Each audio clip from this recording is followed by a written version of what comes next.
আমরা যখন রাতের বেলা মোবাইল ফোন ব্যবহার করে থাকি তারা অবশ্যই ভিডিও দেখেন। ধরুন একটা ওয়াজের ভিডিও, গজলের ভিডিও, তখন কিন্তু মোবাইল ফোনের ডিসপ্লের সাদা আলোটা চোখে পড়ে, যার ফলে আমাদের চোখের অনেক ক্ষতি করে। আর যদি আপনার ইউটিউব অ্যাপ্লিকেশনটি ডার্ক মোড চালু থাকে, অর্থাৎ ইউটিউবের স্ক্রিনটা কালো দেখায়, তখন কিন্তু সেই সাদা আলোটা আর থাকে না। তো চলুন তাহলে দেখে নেওয়া যাক কিভাবে ইউটিউবে ডার্ক মোড চালু করব। প্রথমে ফোনের ইউটিউব অ্যাপ্লিকেশনটি ওপেন করব।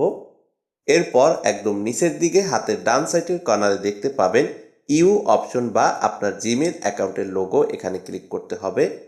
এরপর উপরে হাতের ডান সাইডের কর্নারে দেখতে পাচ্ছেন সেটিংস আইকন, এখানে ক্লিক করব।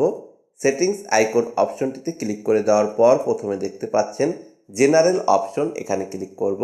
জেনারেল অপশনটিতে ক্লিক করে দেওয়ার পর এরকম একটা ইন্টারফেস শো করবে। তো প্রথমে দেখতে পাচ্ছেন অ্যাপ ইয়ারনেস, এখানে ক্লিক করতে হবে। অ্যাপ ইয়ারনেস অপশনটিতে ক্লিক করে দেওয়ার পর এখানে দেখতে পাচ্ছেন তিনটি অপশন।